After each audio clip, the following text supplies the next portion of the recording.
بسم اللہ الرحمن الرحیم۔ السلام علیکم معزز طلباء کرام، آپ سب کیسے ہیں؟ آج ہم مؤطا امام محمد کے سبق نمبر 303 کو پڑھیں گے۔ آج کے ہمارے سبق کا عنوان ہے قسم میں استثناء کا بیان۔ اصل میں آج کے سبق میں ہم نے 3 ابواب پر کلام کرنا ہے۔ پہلا جو باب ہے وہ ہے باب الاستثناء فی الیمین، کہ یہ باب قسم میں استثناء کے بارے میں ہے، جبکہ جو دوسرا باب ہے وہ ہے باب الرجل یموت وعلیہ نذر، کہ یہ باب اس شخص کے بارے میں ہے کہ جو مر جاتا ہے اور اس پر نذر جو ہے وہ واجب ہوتی ہے۔ اور تیسرا جو ہمارا باب ہے وہ ہے باب من حلف او نذر فی معصیۃ، کہ یہ باب اس شخص کے بارے میں ہے کہ جو کسی گناہ کے ارتکاب کرنے پر قسم اٹھائے یا نظر مانے۔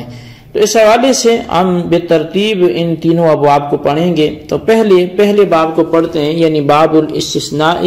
فی الیمین، کہ قسم میں استثناء کے بارے میں بیان۔ اخبرنا مالک حدثنا نافع ان عبد الله بن عمر قال من قال والله ثم قال ان شاء الله ثم لم يفعل الذي حلف عليه لم يحنث۔ امام محمد رحمۃ اللہ علیہ فرماتے ہیں کہ ہمیں امام مالک رحمۃ اللہ علیہ نے بتایا، اور انہوں نے کہا کہ ہمیں نافع نے بتایا کہ عبداللہ بن عمر رضی اللہ عنہما نے کہا کہ جو شخص اللہ واللہ کہہ کر قسم اٹھائے اور ساتھ ہی انشاءاللہ کہہ دے، پھر وہ کام نہ کرے جس پر اس نے قسم اٹھائی تھی، تو اس پر کفارہ قسم لازم نہیں آئے گا۔ قال محمد وبهذا نأخذ اذا قال ان شاء الله وصلها بيمينه فلا شيء عليه وهو قول ابي حنیفہ رحمۃ اللہ علیہ۔ امام محمد رحمۃ اللہ علیہ فرماتے ہیں کہ ہمارا احناف کا بھی اسی پر عمل ہے کہ جب کوئی شخص قسم کے ساتھ متصل انشاءاللہ کہے تو اس پر کوئی کفارہ لازم نہیں آئے گا۔ یہی امام اعظم امام ابو حنیفہ رضی اللہ تعالیٰ عنہ کا بھی قول ہے۔ اچھا، امام محمد رحمۃ اللہ علیہ کا یہ فرمانا کہ اگر اس نے قسم کے ساتھ متصلا انشاءاللہ کہا تب کفارہ باطل ہوگا۔ اس سے یہ معلوم ہوتا ہے کہ اگر اس نے قسم اٹھانے کے کچھ دیر بعد خاموشی اختیار کرنے کے بعد جو ہے وہ یا دوسری کلام میں مشغول ہونے کے بعد پھر وہ انشاءاللہ کہتا ہے تو اس کا کوئی معنی نہیں ہے، اور نہ ہی اس سے کفارہ باطل ہوگا۔ اور عقل کا تقاضا بھی یہی ہے کہ منفصل انشاءاللہ کہنا غیر مؤثر ہو، ورنہ کوئی عقد معاہدہ بے اور تجارت منعقد نہ ہو سکے گی کہ جب چاہا معاہدے کے بعد انشاءاللہ کہہ دیا اور اسے باطل کر دیا، تو اسے کوئی بھی ذی عقل قبول نہیں کر سکتا۔ تو مثال اس کی یہ ہوگی کہ مثال کے طور پر زید جو ہے وہ بکر سے کوئی چیز خریدتا ہے اور وہ کہتا ہے کہ یہ چیز بس میری ہوگی اور میں تمہیں اس کے پیسے دیتا ہوں، اور فوراً وہ جو ہے کوئی قسم کھا لیتا ہے کہ اب اگر یہ چیز یا اس پیسے سے میں کمی کروں تو اس پر وہ قسم کھا لیتا ہے، اور ساتھ ہی کہتا ہے کہ انشاءاللہ۔ تو اب متصل کہنے کا مطلب یہ ہے کہ میں صبح آپ کے پاس ناشتہ کرنے آؤں گا، قسم کھا لی انشاءاللہ۔ تو متصل کا مطلب ہے کہ میں آؤں گا اگر اللہ نے چاہا، تو اب اللہ نے چاہا کیونکہ مشیت الہی پر موقوف ہے، اور وہ ہمیں پتہ نہیں کہ اللہ کب چاہے گا کب نہیں چاہے گا، تو اس لیے یہ متصل جو انشاءاللہ کہا ہے وہ اس کے کلام کے ساتھ ملا ہوا ہے، اور اس کا جز ہونے کی وجہ سے یہاں حکم یہ ہوگا۔ جبکہ اگر اس نے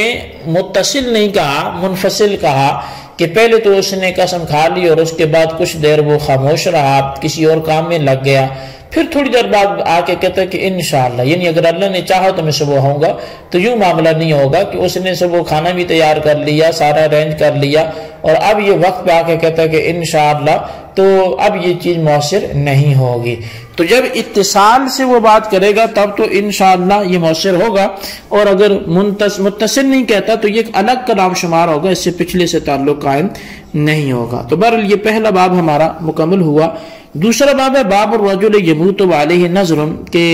وہ شخص جس پر نظر واجب تھی اور وہ مر گیا۔ اخبرنا مالک حدثنا ابن شهاب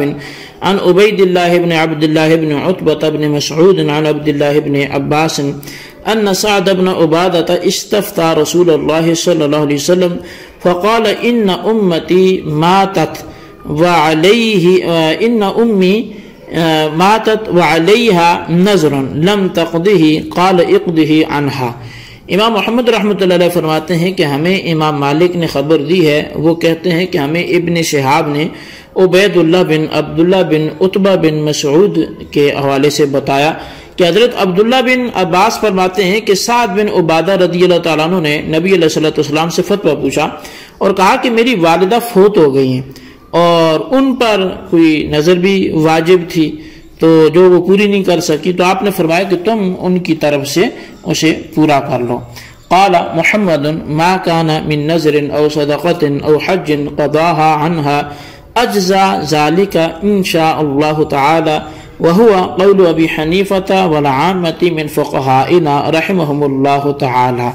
امام محمد رحمۃ اللہ علیہ آپ فرماتے ہیں کہ فوت ہونے والے کی طرف سے جو نظر، صدقہ یا حج وغیرہ ادا کیا جائے وہ کفایت کرتا ہے انشاءاللہ۔ یہی امام اعظم امام ابو حنیفہ اور ہمارے عام فقہائے کرام کا بھی قول ہے۔ تو بہرحال ایک شخص فوت ہوتا ہے اور اس پر بعض عبادات واجب و ذمہ ہیں جو وہ پوری نہیں کر سکا، تو کیا دوسرا شخص اس کی طرف سے انہیں ادا کر سکتا ہے اس طرح کہ اس کے ادا کرنے سے مرنے والے کے ذمہ سے وہ عبادت ساقط ہو جائیں؟ تو اس بارے میں سعد بن عبادہ رضی اللہ تعالیٰ عنہ سے مروی جو نبی علیہ الصلوۃ والسلام کا ارشاد ہے وہ فیصلہ کر رہا ہے کہ آپ نے انہیں اس کی والدہ مرحومہ کی طرف سے نظر ادا کرنے کی اجازت عطا فرمائی، اور اس بارے میں صحیح بخاری میں یہ حدیث بھی جو ہے وہ بڑی صراحت سے آئی ہے کہ کتاب الاعتصام میں کہ حضرت عبداللہ بن عباس رضی اللہ عنہما سے مروی ہے کہ ایک عورت نے نبی اکرم صلی اللہ علیہ وسلم کے پاس حاضر ہو کر یہ عرض کی کہ یا رسول اللہ، میری والدہ نے حج کرنے کی نظر مانی تھی مگر وہ حج سے قبل ہی فوت ہو گئی ہیں، تو کیا میں ان کی طرف سے حج کر سکتی ہوں؟ تو آپ علیہ الصلوۃ والسلام نے فرمایا کہ ہاں تم اس کی طرف سے حج کرو، مجھے بتاؤ اگر تمہاری والدہ پر قرض ہوتا تو کیا تم اسے ادا کرو گی؟ تو کہنے لگی جی بالکل کروں گی۔ تو آپ نے فرمایا تو اللہ تعالیٰ کا جو حق ہے فإن اللہ احق بالوفاء، کہ بے شک اللہ تعالیٰ کا حق پہلے ہے کہ وہ پہلے ادا کرو، کیونکہ اللہ تعالیٰ جو ہے وہ اس حق کا زیادہ حقدار ہے۔ تو بہرحال یہ دوسرا باب تھا جو ہمارا یہاں پہ آ کے مکمل ہوا۔ اب ہم تیسرے باب کی طرف بڑھتے ہیں۔ تیسرا باب ہے باب من حلف او نظر فی معصیت، کہ یہ باب شخص کے بارے میں جو کسی گناہ کے ارتکاب کرنے پر قسم یا نظر اٹھا لیتا ہے۔ تو اس حوالے سے امام محمد رحمۃ اللہ علیہ لکھتے ہیں کہ اخبرنا مالک حدثنا طلحة بن عبد الملك عن القاسم بن محمد عن عائشة زوج النبي صلى الله عليه وسلم ان النبي صلى الله عليه وسلم قال من نظر ان يطيع الله فليطيعه ومن نظر ان يعصيه فلا يعصيه۔ امام محمد رحمۃ اللہ علیہ آپ فرماتے ہیں کہ ہمیں امام مالک نے خبر دی ہے، وہ کہتے ہیں کہ ہمیں طلحہ بن عبد الملک نے قاسم بن محمد کے ذریعے سیدہ عائشہ ام المؤمنین رضی اللہ تعالی عنہ سے روایت کر کے یہ بتایا ہے کہ رسول اللہ صلی اللہ علیہ وسلم نے فرمایا کہ جس نے اطاعت خداوندی کی نظر مانی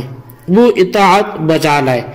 اور جو اس کی نافرمانی کی نظر مانے تو وہ نافرمانی نہ کرے۔ قال محمد وبهذا نأخذ من نظر نظرا في معصية ولم يسمي فليطع الله وليكفر عن يمينه وهو قول أبي حنيفة رحمة الله عليه۔ امام محمد رحمۃ اللہ علیہ فرماتے ہیں کہ یہی ہمارا مسلک ہے کہ جس نے معصیت کی نظر مانی، خواہ اس کا نام نہ لیا ہو، وہ اللہ تعالیٰ کی اطاعت سے نہیں نکلے گا اور قسم کا کفارہ ادا کرے۔ امام اعظم امام ابو حنیفہ رضی اللہ تعالیٰ عنہ کا بھی یہی مسلک ہے۔ اخبرنا مالک اخبرنی یحیی بن سعید قال سمعت القاسم بن محمد يقول اتت امرأة الى ابن عباس فقالت انی نظرت ان انحر ابنی فقال لا تنحری ابنك وكفري عن يمينك فقال شيخ عند ابن عباس جالس كيف يكون في هذا كفارة؟ قال ابن عباس أرأيت إن الله قال والذي يظاهرون من نسائهم ثم جعل فيه من الكفارة ما قد رأيت۔ امام محمد رحمۃ اللہ علیہ آپ فرماتے ہیں کہ ہمیں امام مالک نے خبر دی ہے، اور وہ کہتے ہیں کہ ہمیں یحییٰ بن سعید نے بتایا کہ میں نے قاسم بن محمد سے سنا کہ ایک عورت حضرت عبداللہ بن عباس رضی اللہ عنہما کے پاس آئی، تو وہ کہنے لگی کہ میں نے اپنے بچے کو ذبح کرنے کی نظر مانی ہے۔ آپ نے فرمایا اپنا بچہ ذبح نہ کرو اور قسم کا کفارہ ادا کر لو۔ حضرت عبداللہ بن عباس رضی اللہ عنہما کے پاس ایک بوڑھا شخص بیٹھا تھا، تو وہ کہنے لگا اس میں کفارہ کیسے آ سکتا ہے، یہ تو گناہ کی نظر تھی۔ حضرت عبداللہ بن عباس رضی اللہ عنہما فرمانے لگے کیا تم نے نہیں دیکھا کہ اللہ تعالیٰ نے والذین یظاہرون من نسائہم کے بعد جو ہے اللہ تعالیٰ نے زہار میں کفارہ لازم کیا ہے، جو جانتے ہو تم، تو مطلب یہ کہ وہ بھی گناہ ہے لیکن اس کے باوجود اس پہ کفارہ ہے، تو یہ بھی اگرچہ گناہ کی نظر ہو لیکن نظر تو ہے تو کفارہ لازم آئے گا۔ قال محمد وبقول ابن عباس نأخذ وهذا مما وصفت لك أنه من حلف أو نظر نظرا في معصية فلا يعصين الله وليكفرن عن يمينه۔ امام محمد رحمۃ اللہ علیہ آپ فرماتے ہیں کہ ہمارا قول جو ہے، جو ہمارا عمل احناف کا ہے، وہ حضرت عبداللہ بن عباس رضی اللہ تعالیٰ عنہما کی ہی قول پر ہے، اور یہی میں تمہیں پہلے بھی بتا چکا ہوں کہ جو شخص گناہ پر قسم اٹھائے یا نظر مانے وہ گناہ نہ کرے اور قسم کا کفارہ دے دے۔ اخبرنا مالک اخبرنا ابن سہیل ابن ابی صالح عن ابیہ عن ابی ہریرہ ان رسول اللہ صلی اللہ علیہ وسلم قال من حلف على يمين فرأى غيرها خيرا منها فليكفر عن يمينه وليفعل۔ امام محمد رحمۃ اللہ علیہ آپ فرماتے ہیں کہ ہمیں امام مالک نے خبر دی ہے، وہ کہتے ہیں کہ ہمیں ابن سہیل ابن ابو صالح نے اپنے والد سے سن کر بتایا کہ ابو ہریرہ رضی اللہ تعالیٰ عنہ فرماتے ہیں کہ رسول اللہ صلی اللہ علیہ وسلم نے فرمایا جو شخص کوئی قسم اٹھائے پھر وہ دیکھے کہ اس کے سوا دوسرا راستہ بہتر ہے تو وہ قسم کا کفارہ دے دے اور دوسرے راستے ہی پر عمل کرے۔ قال محمد وبهذا نأخذ وهو قول ابی حنیفہ رحمۃ اللہ علیہ۔ امام محمد رحمۃ اللہ علیہ فرماتے ہیں کہ اسی پر ہمارا احناف کا عمل اور یہی امام اعظم امام ابو حنیفہ رضی اللہ تعالیٰ عنہ کا بھی قول ہے۔ تو اس بات کا حاصل کلام یہی ہے کہ ایک شخص کسی گناہ کے کرنے پر قسم یا نظر کا لفظ بولتا ہے اور کہتا ہے کہ میں فلاں کام ضرور کروں گا، تو اسے وہ نہیں کرنا چاہیے اور قسم کا کفارہ دے دینا چاہیے۔ اس بارے میں جو ہے وہ آپ نے احادیث بھی سماعت کی، حضرت عبداللہ بن عباس رضی اللہ تعالیٰ عنہ کا فتویٰ بھی ذکر کیا گیا، اور یہ بھی کہ جب ایک شخص نے ان کے فتوے پر اعتراض کیا تو انہوں نے آیت زہار کا حوالہ دے کر اس سے استدلال کیا کہ وہاں بھی گناہ کی بات تھی لیکن قسم اور کفارہ چونکہ ہے تو اس لیے اس پر کفارہ لازم آئے گا۔ تو بہرحال یہی ہے کہ جو بہتر کام ہے وہی کرے گا، غلط نہیں کرے گا، لیکن کفارہ اس کو بہرحال دینا ہوگا۔ اللہ تعالیٰ سے دعا کرتے ہیں جو ہم نے پڑھا سنا اسے یاد رکھنے کی توفیق نصیب فرمائے، آمین بجاہ النبی الامین صلی اللہ علیہ وسلم۔